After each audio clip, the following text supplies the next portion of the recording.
press record until, oh. Yeah. Okay.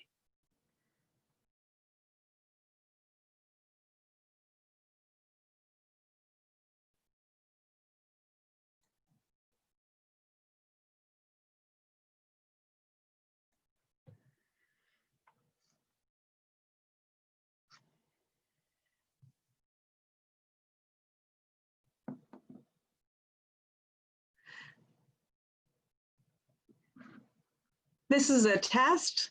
Welcome to the webinar on BPD and stigma. We will be beginning at 4 o'clock.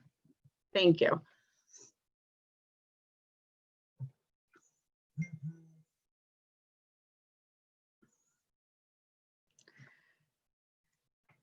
Welcome to those of you who are joining us with Emotions Matter for our webinar this afternoon on borderline personality disorder and stigma. We will be starting the webinar in just a few minutes at 4 o'clock Eastern Standard Time.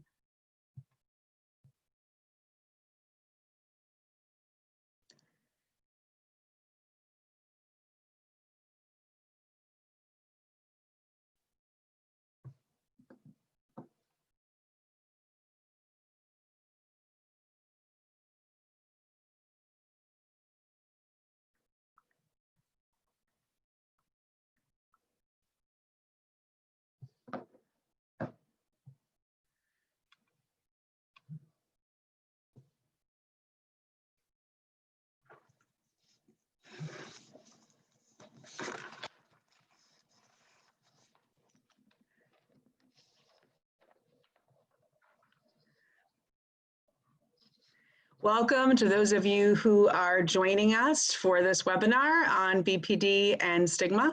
We will be starting in just a few minutes.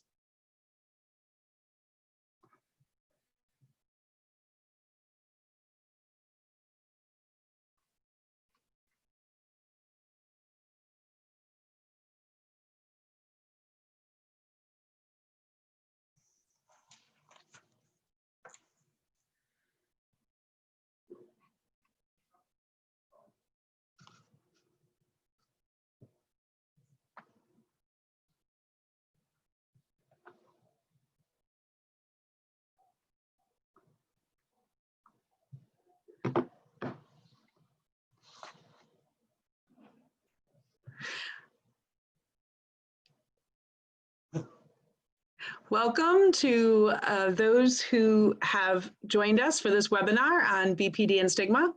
We are going to get started. Welcome, good afternoon. My name is Paula Tusiani-Eng, and I am the Executive Director of Emotions Matter. Whether you're joining us for the first time or you are accessing or you've accessed our programs and events before, or you're here for the first time, we welcome you to our community. Emotions Matter is a 501c3 peer-run, family-run nonprofit organization founded in 2015. Our vision is to create a world in which every individual impacted by BPD has access to resources, support, and healthcare to achieve a meaningful recovery. We do this by offering programs, educational initiatives, and providing resources to support those with BPD. To learn more about us, access our website at www.emotionsmatterbpd.org. Before we begin with our webinar this afternoon, just want to make a few brief announcements. First, this is an educational webinar about BPD and stigma. We hope that you will find this informational and helpful on your journey, however you are impacted by BPD. This webinar will address different aspects of BPD. Should you become upset by anything mentioned by the webinar, we encourage you to consult your support system or a professional. As the global pandemic has inspired us to create new opportunities for programming in the virtual space, we ask for your patience in case there's any technical difficulties. Please inform us of any technical issues that you may be experiencing in the Q&A box. During the webinar, Rivka, one of our Emotions Matter volunteers, and us will be monitoring the Q&A box, collecting your questions for Dr. Sara Masland at the end of her presentation. So feel free to message us your questions, And if time allows, we will ask her as many of those questions that we can. These questions will not be posted publicly, but they will only be shared with us. Now it is my pleasure to introduce our speaker. Sara Rose Masland, PhD, is an assistant professor of psychological science at Pomona College in Claremont, California. She completed her doctoral work at Harvard University. She went on to complete her postdoctoral fellowship at McLean Hospital, Harvard Medical School, where she split her time between research and clinical work at the Gunderson Residence, a residential treatment program for women with BPD. As a clinical and personality psychologist, she studies emotion processing and social cognition in personality disorders, including BPD. She also studies how mental health stigma creates barriers to care for people with BPD, factors that contribute to stigma, and how stigma can be attenuated. It is now my great pleasure to turn this over to Dr. Sara Masland. Thank you.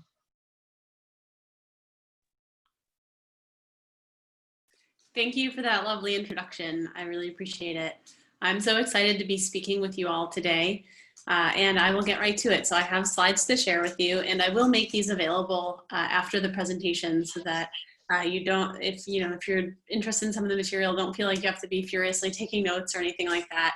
I'll make sure that the slides are available in some way. So I will share my screen.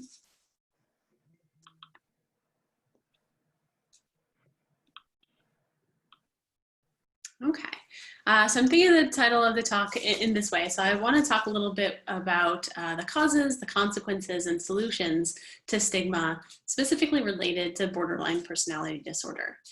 So right now in my career, I am at a small liberal arts college, so I do a lot of teaching, and I also do a good deal of research. And one of the main focuses of my lab in the past few years has been on stigma related to BPD.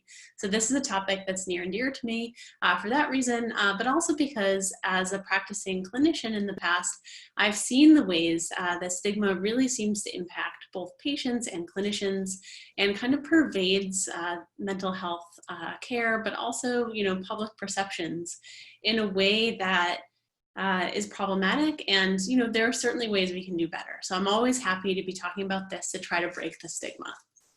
So the outline for my talk today looks like this. I'm going to talk a little bit about stigma just generally, and also about stigma about BPD. I will present you with a model that comes from social psychology, actually, of stigma that will help kind of understand the different ways that stigma can impact us and the different spheres in which stigma is found. I'll also talk specifically about BPD stigma in terms of its causes and consequences. I have some ideas there. And then also about solutions. And I'll focus in primarily on two types of solutions for breaking the stigma. And these are psychoeducation and contact. So when we think about stigma, we're really thinking about this as in many ways, a mark that is applied to a person that's meant to connote that there is something wrong or problematic with that person. And the function of stigma is that it tends to create this distance between the individual who is stigmatizing and the individual who is stigmatized. We can think about stigma actually as literal stigma. So you can think about this in the case of the classic novel, The Scarlet Letter, where Hester is required to wear the scarlet A to actually mark that there's something wrong with her character, that she is an adulteress. But we could also be thinking about stigma in a less literal sense. We think there are stigmas that get attached to certain diagnoses, for example, that aren't necessarily visible to the observer, but that can still really impact how we're thinking about other people. Research on stigma has become increasingly popular in the last number of decades. So if we actually look back, this graph starts at 2004, but if we were to look back before this, we would see that the amount of research on stigma prior to the year 2000 is actually really, really limited. There was a seminal book that was published in the 1950s that put stigma on the radar as something that we should be thinking about as clinical psychologists, but also just as people. But it didn't happen to be the case that this became a real focus of research until a little bit later. And you'll see that this chart shows the year of publication, the number of articles directly related to stigma. And it ends in 2014, unfortunately. But if we were to draw this out to 2020, I'm sure that we would definitely see this trend increasing. I'm seeing a lot more literature on stigma, which is really fantastic because it's the research that really informs how we intervene and how we can help people and what kind of advocacy work we can be doing. So I want to show you a model of stigma that comes from social psychology that will help kind of provide a framework for where I'm coming from with this. So this is a big model, and I'm going to break it down bit by bit because there's a lot to digest here. You can see at the top that we have the societal stigma of mental illness. So this is a really kind of a big umbrella term that refers to all the different ways that stigma pervades daily life for individuals. I'll focus here first on the left side, the perspective of the stigmatizer. So one thing I want to be clear about is that stigma can be kind of insidious in that it operates implicitly in many ways. And sometimes people who are stigmatizers are not necessarily willfully or malevolently stigmatizing other people, but it's often that they don't have an understanding, and I'll come back to that idea. But looking at this left side, and I have that box here on this slide, we can see that stigma actually is comprised of three components. So there's cognitive components that have to do with how we think about groups of people or other people, the beliefs that we have about them. There's affective components or prejudice. These are the emotional reactions that we have towards people based on group membership or some kind of mark that they've been signaled with. And interestingly, feelings can, when we think about prejudice, we think about negative feelings, but they could also be positive, right? So we could have some aspects that have some aspect of positive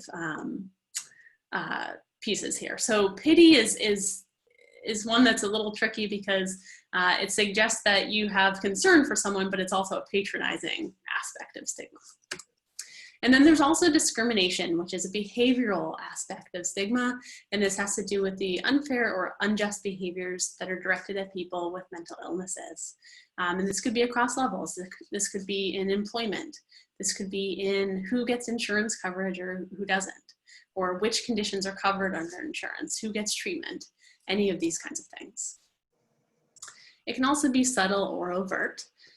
So, there's other ways that discrimination is, barring someone from employment is a pretty overt way to discriminate, but there's also more subtle ways like avoiding someone or segregation in some way that just kind of happens without it being a clear goal of a certain policy or law, and so on and so forth. Then we can look at the right side. And I want to highlight this side because I think it's actually the part of stigma that we often neglect. I think when we think about stigma, we think about these beliefs that people have about people with certain mental illnesses, BPD included, but we often neglect that there's internalized stigma that comes from this too. When people see that other people are stigmatizing them or that they're discriminated against, they come to internalize those ideas and start to believe them about themselves. And this can be something that has some really significant negative outcomes. So when we think about what it requires for you to internalize a stigma, we're thinking about this, and there's kind of three ingredients here. So the first is an awareness of stigmatizing beliefs or attitudes. And I can tell you, working with people with BPD, and those of you who have this experience, most people with this disorder know how stigmatized it can be. So the awareness is definitely there. Then it requires some agreement. And here, this is a little bit dangerous with borderline personality disorder, because oftentimes we see that people have such a struggle with identity, with negative feelings about oneself, that it becomes easier to agree with these negative beliefs, and that makes it easier to internalize them. And then you have to apply them to yourself. So you actually have to think about what kinds of behavioral consequences you're kind of imposing on yourself as a result of internalizing the stigma. And if we look back at this model, we can see in the outcomes box right there that this might lead people to delay treatment seeking because they have beliefs like, I don't deserve this, or I should just be able to get better on my own, those kinds of things. They have more trouble staying in treatment. There's worse mental health and physical health outcomes, and also worse social well-being outcomes. And then finally in this model, I want to point us to the bottom. So intersectional characteristics. You'll see here that one of these is mental illness type. So the type of mental illness that someone is struggling with will certainly influence what this picture looks like for the individual. And that's why I'm going to turn to thinking a little bit about BPD stigma specifically, because it looks different for BPD than some other disorders. But there's also other intersectional characteristics that are really important here too. So the way that you experience stigma may be really dependent on your socioeconomic status, or your gender, or your race. And I think gender is definitely a big one here too, because we see that even if you look at the DSM, they say that 75% of people diagnosed with BPD are women. And while that might be true about who gets diagnosed, when we look at prevalence rates in the actual population, we know that it's probably about an equal number of men and women who have borderline personality disorder.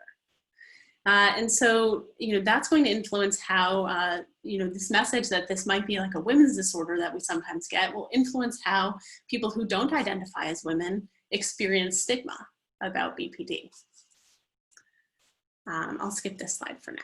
So let's talk a little bit about BPD stigma specifically, its causes and its consequences. Now that we have a framework for thinking about the different places that stigma comes up, so whether it's in the public sphere or internalized stigma, and the ways that stigma kind of looks in terms of the cognitive, the affective, and the behavioral pieces of it.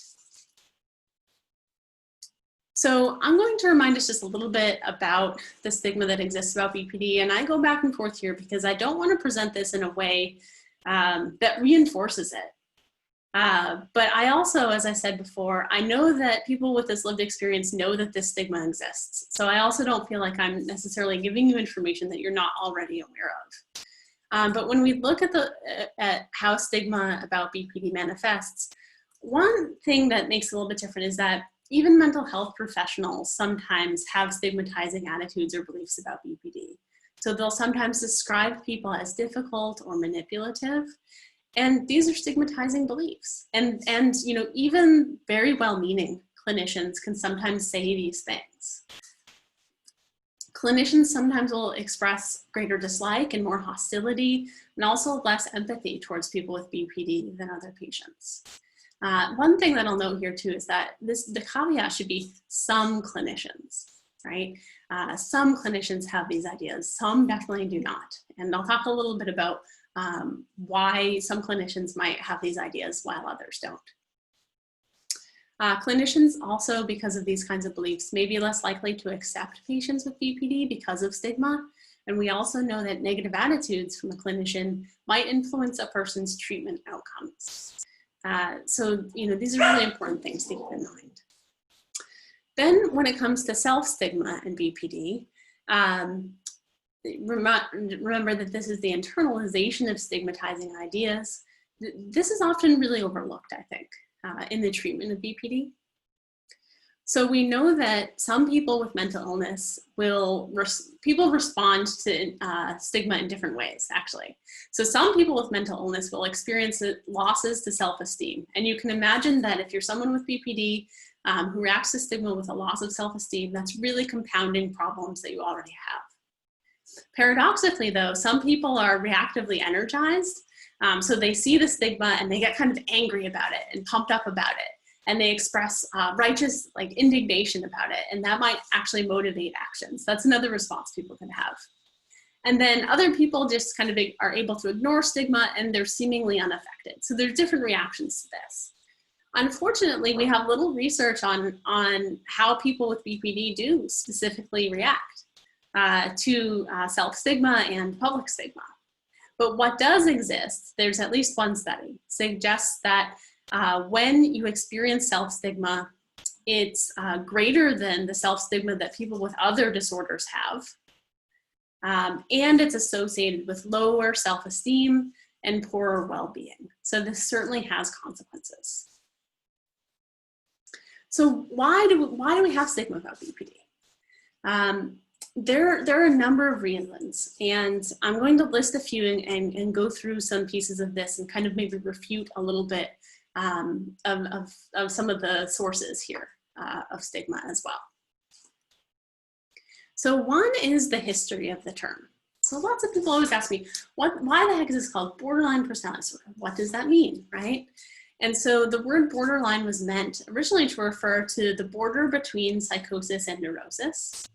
And the theory underlying that is pretty complex. And it's not something that clinicians often learn in graduate training. It's not something that we even typically teach patients about. And our understanding of kind of what is the core of BPD has changed. So the term, maybe it needs some updating, although I'd be hesitant to suggest that because I think so many people really appreciate the term because they identify with it. But it might have some effect on our understanding of what BPD actually is. Also, when we think about the history of the term, it was quickly adopted as a literal stigma. So it was actually given to patients who were marked as difficult, as a way to say, this is a difficult patient, treatment isn't working for this patient, that kind of thing. And interestingly, not all the patients to whom this was given would qualify as having borderline personality disorder, because the term was so poorly conceptualized when it was first used that it was unclear to whom it should be applied.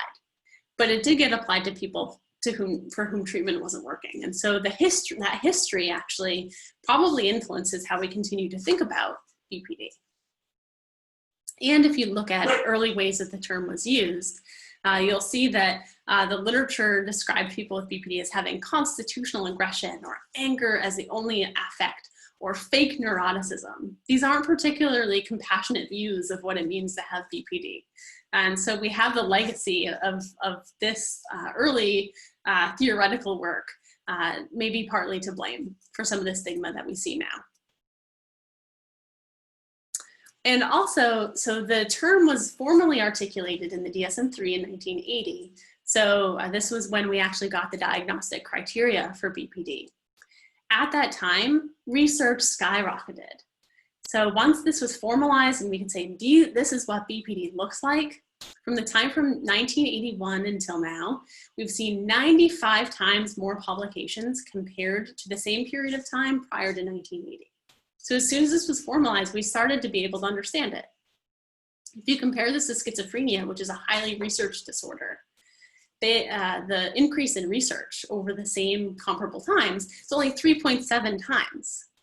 So clearly, once this was articulated, people were interested in it, and we've started to build an understanding.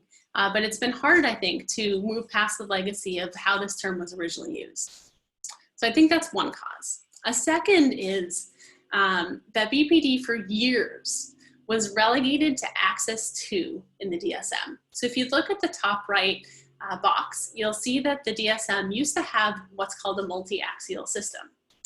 On Axis 1, this was clinical disorders. Axis 1 was, these are the things that you're coming to treatment for, the primary targets of intervention. So things like major depressive disorder, generalized anxiety disorder, other disorders that we are familiar with, schizophrenia.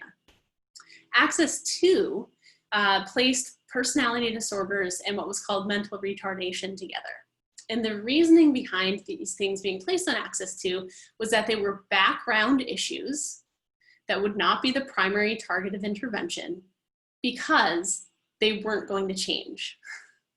So this multi-axial system had baked into it the stigmatizing notion that we could not treat BPD.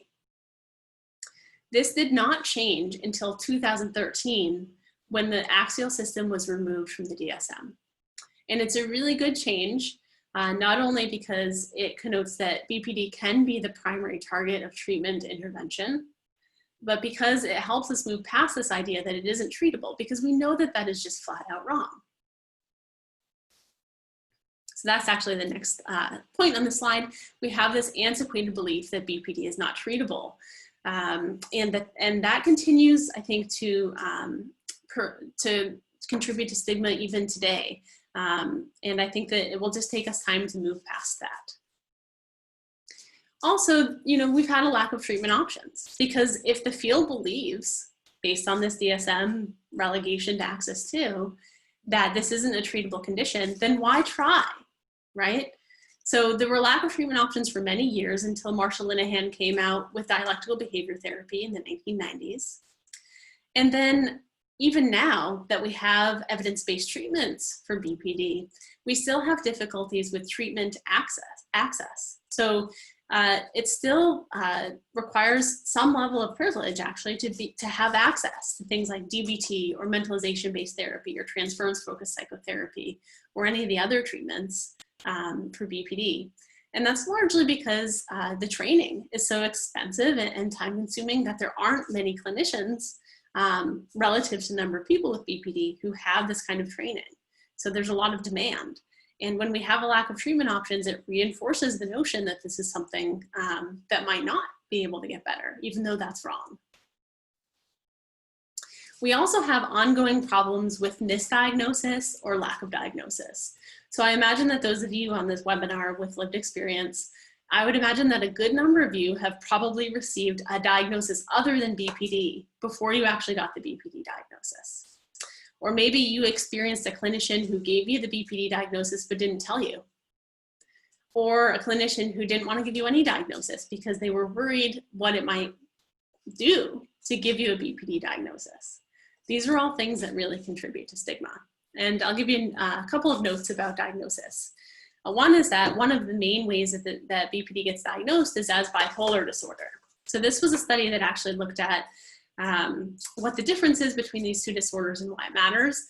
And I'll just alert you to kind of the last gray box. This is a quote that's highlighted. It says, one study using structured assessments reported that 24% of people clinically diagnosed with bipolar disorder would actually have met criteria for BPD if properly assessed, but not bipolarity. So this suggests that a very large number of people are getting misdiagnosed as having bipolar disorder. Well, you might say, well, then they're still in treatment. That's the problem. But there's a number of problems. So here, this is long, but I think it highlights a number of things. The bipolar diagnosis encourages patients and families to have unrealistic expectations about what medication can do. Okay? I'm having trouble reading the full quote, so I need to close this. Oops. Sorry, I'm having a little bit of technical difficulty just with the screen. Give me 1 second.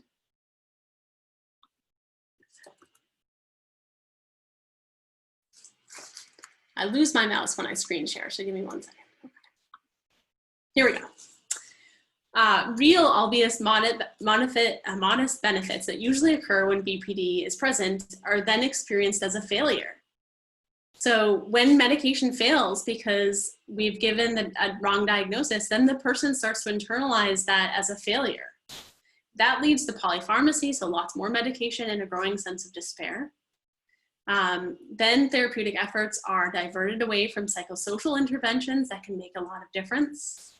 And this goes on to say that clinicians are frequently reluctant to give patients a diagnosis of BPD because it's viewed negatively and is treated most effectively when specialized services are used that might not qualify for full reimbursement or the clinician might not have training in. But what's actually true about a BPD diagnosis is that it offers patients a reasonable hope for the future because we know it has a great course, there's good recovery rates and good treatments, and that it might not require even ongoing mental health intervention at a certain point. So we see clinicians not giving the diagnosis in a way that's going to actually perpetuate difficulties for people, and that might reciprocally influence stigma. One other note about diagnosis. I'm going to tell you briefly about a study that I did in my lab. So we had people read vignettes that looked like this, where they read about a woman named Anna, and it described some behaviors that she was experiencing that were pretty common for people with BPD. And she was described as a 27-year-old woman who was borderline. So either she was described as a borderline woman. So we think of this as as identity first language, where she's actually labeled as a borderline. We described her as a woman with borderline personality disorder. So here she's described as a person kind of before the disorder, or we just didn't give her a disorder diagnosis at all. And then we had people rate their feelings about Anna. So their attitudes and stigmatizing beliefs and their feelings about her. And what we actually saw when we look at this chart is that people expressed a lot more anger. And this was also true of things like blame and other negative attitudes when we didn't give them the borderline diagnosis. When we just described the problems that Anna was having, but didn't tell them that she had BPD, they were more negative about Anna. This was also true for schizophrenia. But when we gave them the label, regardless of whether we said she was a borderline woman or a woman with BPD, they expressed less anger, less blame, and less fear, less wanting to avoid her. All of these kinds of negative ideas. So these are just things to say that we need to be giving the diagnosis and the correct diagnosis. Another cause is lack of training. So actually, if we look at the training that people get as mental health clinicians across disciplines, so we could think about this as social workers, clinical psychologists, psychiatrists, other allied mental health professionals. The amount of training they get about borderline personality disorder and other personality disorders during their graduate program is, in some cases, zero. That's really a problem, because when we look at treatment settings, we know that in inpatient and outpatient settings, that the number of people with BPD is as high as 20%. This means that if you are a mental health clinician, you will necessarily work with people with BPD, and you might not have received the training to be able to do that. And imagine yourself as a clinician being asked to treat someone with BPD. You've never received the training about how to treat someone with BPD, but maybe you've been exposed to some of those stigmatizing attitudes about BPD. That sets you up for a situation where you don't feel like you have the tools necessary to help someone, and you have these negative beliefs. And that's just not a situation that's going to help us break the stigma or that's going to lead to good patient outcomes. So John Gunderson, sorry to quote John Gunderson again, but he used to put something up when he presented at conferences. And it looked something like this. This is a rough quote. He would just put this slide up and it would say something like, every patient with BPD deserves to know that their clinician has been trained to treat them. It's such a simple statement. And it's one that shouldn't be controversial, right? If you go into your doctor's office and you have diabetes, you're not going to be seeing someone who isn't trained to treat diabetes. We would think of that as totally absurd. Yet somehow in the field, we've accepted this reality for years that people are treating BPD without the training. Now this is changing. I don't want to send a negative message, and I'll kind of come back to this too. This is absolutely changing. There's a lot of initiatives now to provide better training.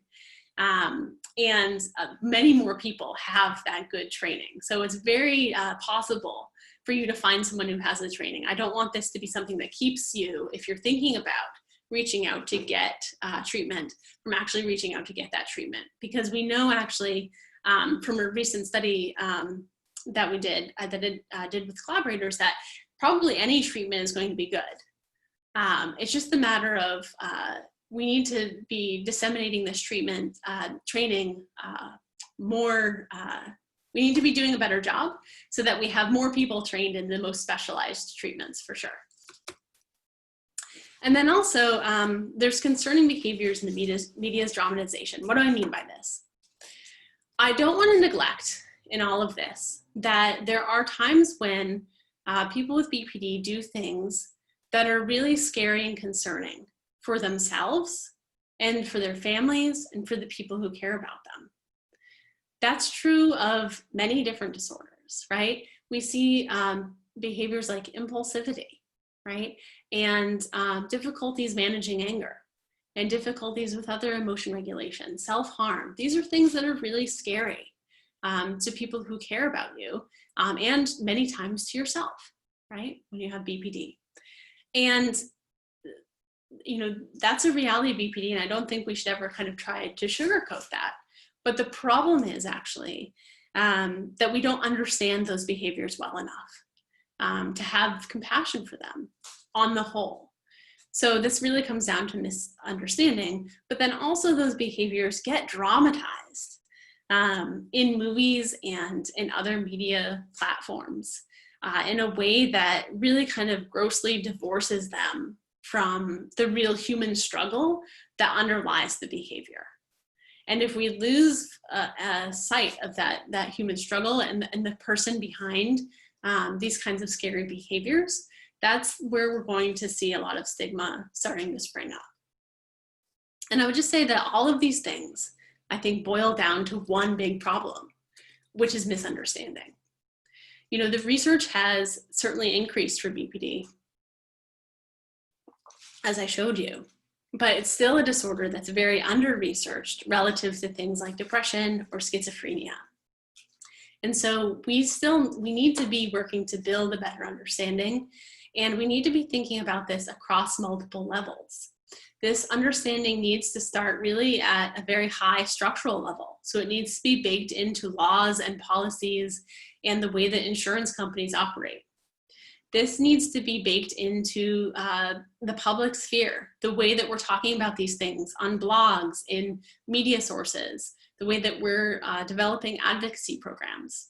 And this really needs to be baked into treatment. We need to recognize that people with BPD, more so than people with other disorders, are likely very susceptible to the negative impacts of self-stigma. We need to just work on building this understanding across all these levels. So here are some solutions. So I just hinted at some of those. So one is that we need better and more accessible integrated training across mental health professionals. And I start with thinking about mental health professionals because I think that they're really in the position to have cascading effects on stigma. So one thing is that when clinicians are trained, there's better outcomes for patients. And when there's better outcomes for patients, there's more people to share recovery stories. And that combats this idea that it's untreatable, right? So that's one kind of cascade. Another is that as clinicians are trained and they have a better understanding of BPD, they're in a better position to advocate for people with BPD. They're also more likely to take more patients with BPD. They're also more likely to recognize when someone with BPD is experiencing self-stigma and to have really good ideas about how to help them overcome that self-stigma. So this integrated training will correct myths, it will improve treatment outcome, it will correct the misdiagnosis issue, and make clinicians more likely and better able to help patients. We also need experts to advocate at multiple levels. So we need experts to be advocating for language changes in things like the DSM. We need experts to be getting in the political trenches, to be thinking about how we can inspire different funding agencies, for example, to be more open to funding research on BPD. We also need experts to advocate on levels even like media consultation. So recently, actually, I had someone reach out to me from Rolling Stone magazine asking for me to fact check a description that they had about someone with BPD. And it was about, it said that certain things were characteristic of BPD, and I corrected them. There were some things that were wrong, and I pointed out where there were pieces of their description that were stigmatizing. And they were actually really open to that kind of feedback. And so I think that we need people to be more proactively seeking out ways to provide that feedback too. We also need to monitor signs of stigma and gently correct them. So we can do this with colleagues, with friends, with the media, with research outlets, and with patients themselves, right?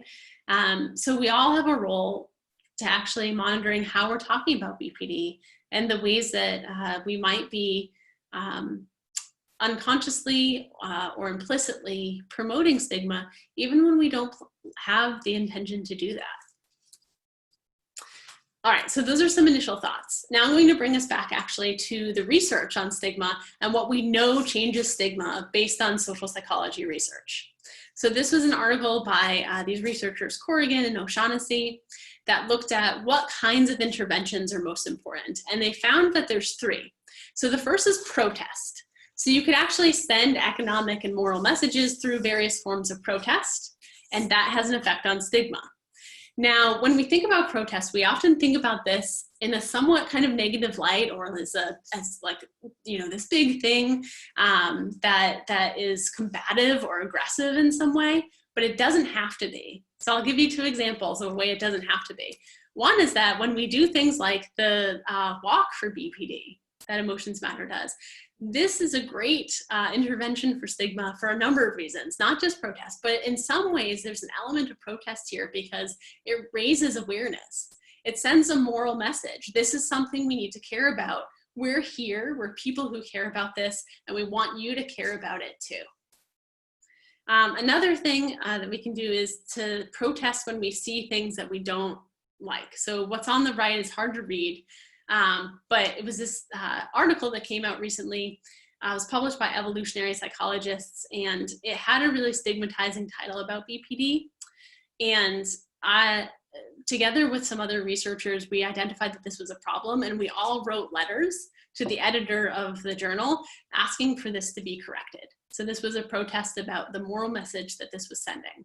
And they changed the title of the article. Very small thing, but it does suggest that sometimes we need to just kind of be louder about stigma. Education. So education is important for challenging myths. And we know that knowledge or understanding of various things predicts lower stigma. And then there's also contact, which includes disclosure, peer groups, recovery stories, and personal relationships. I'm going to focus a little bit on education first, and then we'll talk about contact. So I want to give you a couple examples of psychoeducation. So this was a study where we actually provided a one-day training about borderline personality disorder to a group of clinicians at Maine Medical Center. So these were clinicians who were operating all across the state of Maine. And they were from a number of different disciplines, so predominantly psychiatrists and social workers, but some others as well. And they were predominantly from outpatient settings, but some other settings were represented too. And what we did was we had them fill out an attitudes measure. And you'll see that these attitudes, they cover a number of different things. So number 4 is really about whether you see BPD as something that is distressing to a person. 5 is really about whether you feel like you have the ability to help people with BPD. 9 is about how you process feeling compassion or empathy for people with BPD. And 12 is your willingness to disclose the diagnosis. So kind of a more behavioral aspect of how stigma might operate. And what we did was we had them do this questionnaire first, and then we gave them a one-day training in what's called good psychiatric management. And a lot of good psychiatric management is psychoeducation. So just learning about the disorder, what causes the disorder, what does it look like, those kinds of questions. And then we had them complete the attitudes measure right after the training, and again 6 months later. And this is a lot to unpack, but I wanted to just alert you to the main trend here, which is that across these items, for the most part, people's attitudes had improved by 6 months. So a more positive rating here actually means that they have a more positive attitude. So the general pattern is that their attitudes improved 6 months later. And I'm gonna zero in on a couple of these. So here we have 9 and 10. 6 months after this training, clinicians were endorsing much greater compassion or empathy and less discomfort working with people with BPD. And what this suggests is actually that maybe after having had this training, they were able to engage with their patients in a different way that made them more comfortable and that helped them have more compassion. And then if we look at these others, we can see that there were improvements here with things like, so 1 and 2, there's not a ton of improvement, but there's some. But then 12 and 13, there's a lot of improvement here. So willingness to disclose the diagnosis and willingness to take on new patients. And this is really fantastic because this suggests that maybe just training people when they didn't have training about BPD specifically, giving them that training actually makes them more willing to work with people with BPD. And that's because their attitudes are now changed. They feel like they can help, right? They feel like they have the tools necessary to help someone, and they have the knowledge necessary to help someone. So psychoeducation can improve clinicians' attitudes about BPD, and we saw some changes immediately, but others emerged at 6 months. We're not sure fully if this translates to behavioral changes, but we suspect that actually when you change these attitudes, that people will then have greater contact with people with BPD, which will have a synergistic effect in decreasing stigma. There's probably other factors that will influence stigma and attitudes amongst clinicians, but certainly this misunderstanding or lack of knowledge is one of them. So again, we need this type of training earlier, and ideally it would be integrated into graduate programs. I'll give you a couple of other examples about psychoeducation. So this was a study where they looked at psychoeducation for patients. So they had 80 women with BPD who received psychoeducation or a control intervention, just a wait list. And the psychoeducation was actually done online, which is neat because that's easier to disseminate. And they assessed BPD symptoms at 15 different time points and found that both groups had immediate gains, but the psychoeducation group sustained them over the year of follow-up. Now, their main outcome was actually BPD symptoms here, not stigma.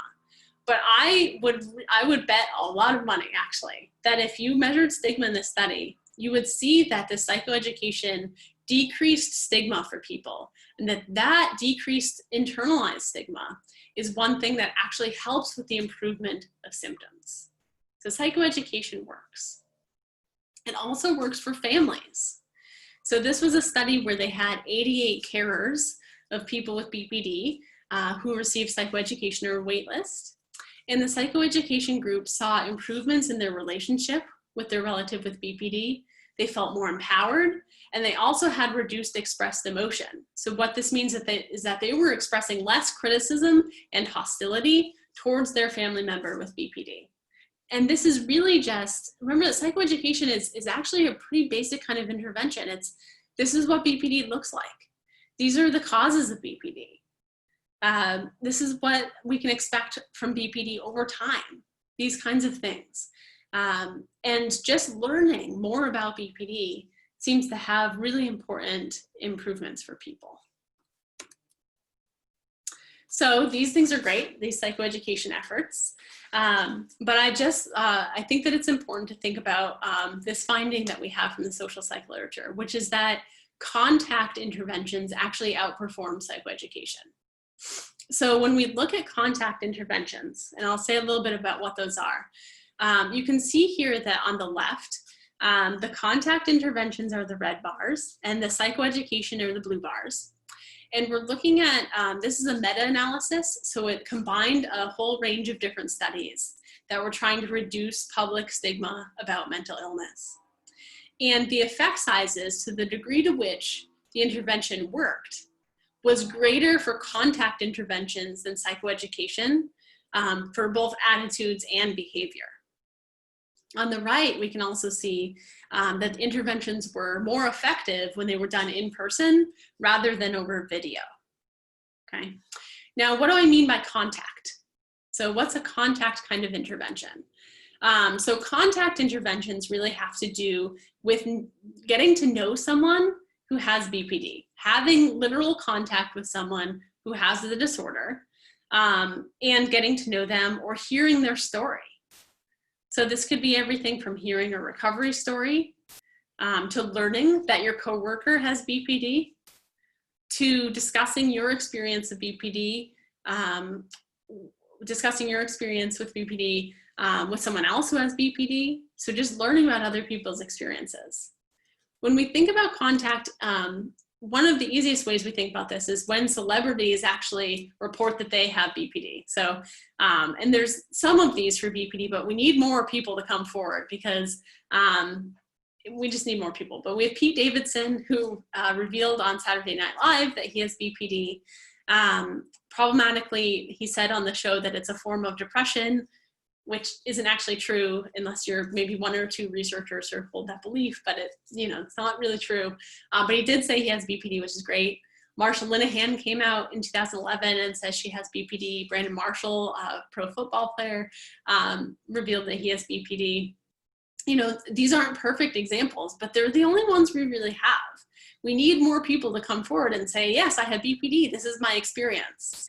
And when we learn that so many people have BPD and that they're in all walks of life and they're doing all kinds of different things, right? And they come from all different kinds of backgrounds, that really reduces stigma. And it reduces stigma in a way that's more enduring sometimes in psychoeducation. The bottom picture is from a television show. We also just need more kind of realistic and likable characters with BPD to be portrayed in fictional kind of ways as well. But when we think about contact, there's other ways that contact can come into play. So one I think about is peer support groups. I used to run psychoeducation groups for patients, and so they got the benefit of psychoeducation. But I think that the thing that they got out of the psychoeducation groups even more was contact with other people with BPD. They got to hear about how their peers experience BPD. And in doing that, seeing someone else with these struggles helps you realize that these struggles you're not alone in your struggles, but it also helps you understand that this isn't something that's fundamentally that you're to blame for. Sometimes we are have much better capacity to be compassionate for other people than we do to be compassionate for ourselves. And so peer support groups provide the contact that allow us to change our minds about BPD and to understand it in new ways. And of course, there's the bonus. These can also include psychoeducation. So you can actually get contact and psychoeducation together. Peer support groups are, fantastic for families too, not just for patients. You can put them together for really anyone who's affected by BPD. And then recovery stories and other personal narratives are really important because these combat the notion that people don't recover. They definitely do. And hearing about recovery stories provides hope and destigmatizes. Also, personal narratives really bring to light the person behind the BPD. They show people in a more holistic way, and they allow us to really see the humanity in people, right? In ways that will help us destigmatize and understand. I think sometimes the problem with stigma is that because it is this kind of mark, that it actually blocks our vision, that sometimes we're not able to see past it, to see the individual who's experiencing these difficulties. And personal narratives help us break through that mask. These are available in things like books and blogs and video materials, Twitter. There's a lot of these, but I think that to the extent that these can be really personalized, the better. And then safe disclosure. So, I mentioned that one of the most effective ways of contact is just knowing someone who has the disorder. And, I think when people feel safe to disclose, that's something that can be really effective for combating stigma. And then advocacy that highlights family and patient voices, I think is really important. So I'm a researcher, and I think you can probably tell from my talk that I really rely a lot on the research literature. But I think that we really need to balance that with highlighting patient voices, because those will be the most powerful vehicles for change when we're thinking about breaking stigma. So what can you do? Just to kind of conclude here. Seek education. So whether you're a patient, a family member, clinician, just get educated, help with those misunderstandings. And then teach other people too. So teach other people within your network, but then you can also join peer support groups and share that information there. You can then correct misunderstandings. You can gently educate other people. You can protest effectively, and I put protest in quotation marks because I want you to be really kind of creative about what protest actually means. I think there's lots of ways that we can use our voices to be heard that are in some way a form of protest, but maybe not like the picture of protest that you might have in your mind. We can advocate for training and research, for sure, and share recovery stories. To the extent that people feel safe and able to do this, sharing these stories, really making them heard, spotlighting them, is something that will be really, really effective. And then one thing that I want to leave you with is that I want us to recognize really that stigma comes from misunderstanding. And I said this to someone recently with BPD. Those who stigmatize you and your loved ones are likely doing so because they do not understand. Stigmatizing views are therefore not an accurate representation of the situation. I want you to keep this in mind when you identify self-stigma for yourself or maybe in someone you love. That when people have the best understanding of BPD, they tend to be the people who have the most compassion for people with BPD because they can see the reality of what that experience is like. So, you know, this is hard to keep in mind, but I do want you to remember that the stigma really comes from misunderstanding. It isn't an accurate portrayal of who you are or of self-worth in any way at all. So in my slides, I have some anti-stigma projects and organizations, some links that you might find interesting. So you can see these when you get my slides. And I just want to thank you. So I want to thank Emotions Matter for the opportunity to give this talk. I really enjoy talking about these things. I want to thank my lab. The people pictured here are students in my lab who helped me think about all of these things and ways to research them. I want to thank my research participants and collaborators, and most of all, I want to thank you for your attention today.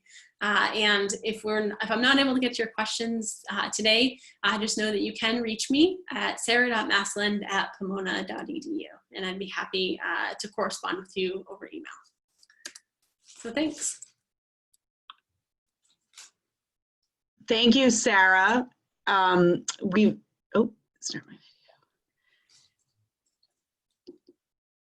Thank you, Sara, for the very informative presentation.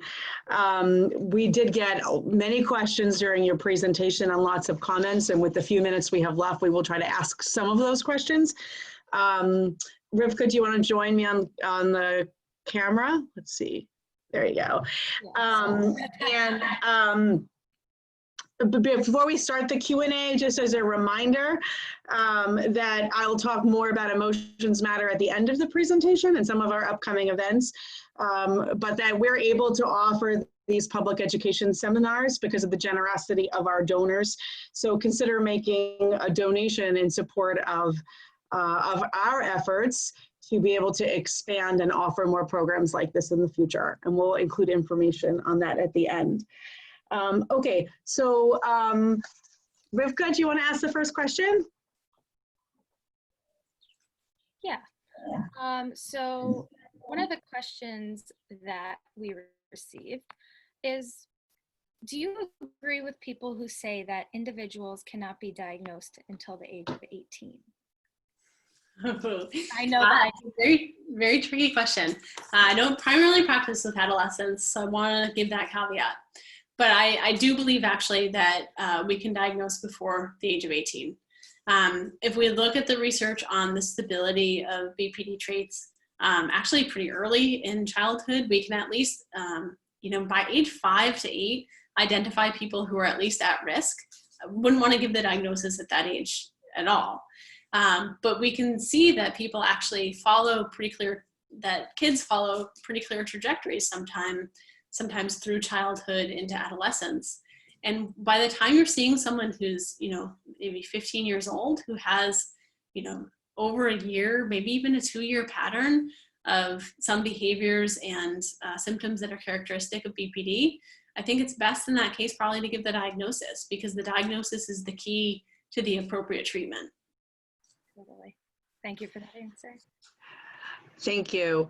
Another question that came in has to do with, let's see, I'm going to read this question. It says, in regards to the interactions between people, one of whom has BPD and the other ADHD. There's interpersonal stigma and mistrust, as each person quite understandably believes the other to be stubborn or unreasonable. And this dynamic perpetuates societal stigma. How do we improve communication and problem solving when both internal and external stigma effectively conspires to reinforce each other? So big, long question, but a good question. It is a good question. And I can really, I can picture that pattern between two people of reciprocal negativity, where there's probably like escalating tension and hostility that comes in these interactions. It's really hard to break that cycle. I think that this is a really important situation where psychoeducation, maybe with the help of someone who's trained in family interventions, could be important, with, I think, a very specific angle. So I think here it's not enough sometimes just to learn about BPD or about ADHD kind of in the abstract. I think it's important to have someone who can point out things about these disorders that are operating within your specific relationship. So to observe these patterns and say, let's hold up and look at this thing that's happening right now. How are you thinking about one another in this moment, right? What are the assumptions that you're making? And let's actually look at the psychoeducation or the information about BPD and ADHD to see, where your understanding might be able to shift, right? So helping to identify those things that you can change in your thinking. That's really hard to do, I think, sometimes when you're just in that reciprocal pattern of hostility. Sometimes you need someone else to help you break that up. Thank you. Rivka? Yeah. Another question we got, the person said, my clinical supervisor will not let me diagnose a patient with BPD or refer her to a DBT clinic. She says the diagnosis is too stigmatizing and could affect her medical record. How do you respond to this comment? I feel for you. I have been in that position. When I was on my internship, actually, I had a patient who was misdiagnosed as having bipolar disorder, and I knew for sure he had BPD, and there wasn't anything I could do about it at that time. And I, over time, tried to just provide education. So I think that, if you want to email me, actually, I can give you some resources here too. One is that, patient voices. I have a collection of just tweets, actually, from the BPD community on Twitter about how important the diagnosis was for them, how life-changing it was in really positive ways.